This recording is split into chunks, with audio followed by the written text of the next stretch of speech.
Sosday à tous, pour faire ma soupe semblor metiuplette, c'est-à-dire la soupe acidulée aux tiges de lotus, j'ai besoin d'un poisson. Ici, j'ai acheté un poisson-bar et bien sûr, j'avais déjà demandé au poissonnier de vider et de les écailler. Il l'a fait, mais moi, une fois à la maison, je continue de nettoyer davantage. Déjà, je préfère couper tout ce qui dépasse, tout ce qui peut faire mal, comme les nageoires dorsales, les nageoires ventrales, la queue, tout ce qui dépasse, je coupe tout et je regratte pour enlever encore toutes les écailles, parce que ce poisson-bar, je vais l'utiliser pour faire la soupe, donc je voudrais pas qu'il sente trop de poisson. J'avoue que je suis pas une fan de poisson, donc l'odeur du poisson, je ne suis pas du tout une adepte, une grande consommatrice de poisson. J'essaye de consommer, mais pour consommer du poisson frais, il faut quand même passer un peu de temps dans les nettoyages. Donc vous voyez, je écaille à nouveau le poisson parce qu'il a fait un petit peu à la va-vite, le poissonnier, il n'a pas que nous comme clients.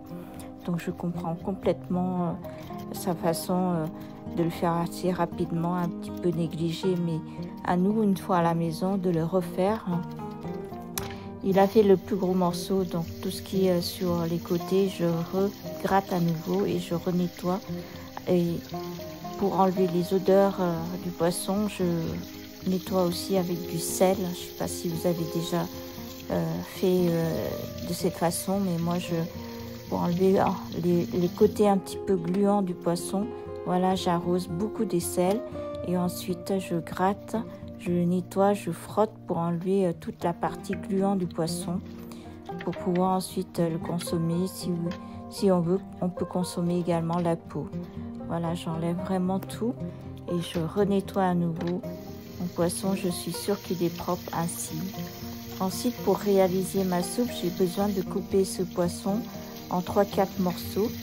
Pour faire cette soupe acidulée aux tiges de lotus, j'ai choisi ce poisson-bar parce que la chair du poisson-bar, la chair toute blanche, est assez fine, elle est goûteuse, elle est un peu ferme, donc on peut la faire un petit peu en soupe. Il ne faut pas la cuire trop longtemps, donc juste plonger dans la soupe et lorsque l'eau commence à bouillir, c'est que c'est déjà cuit.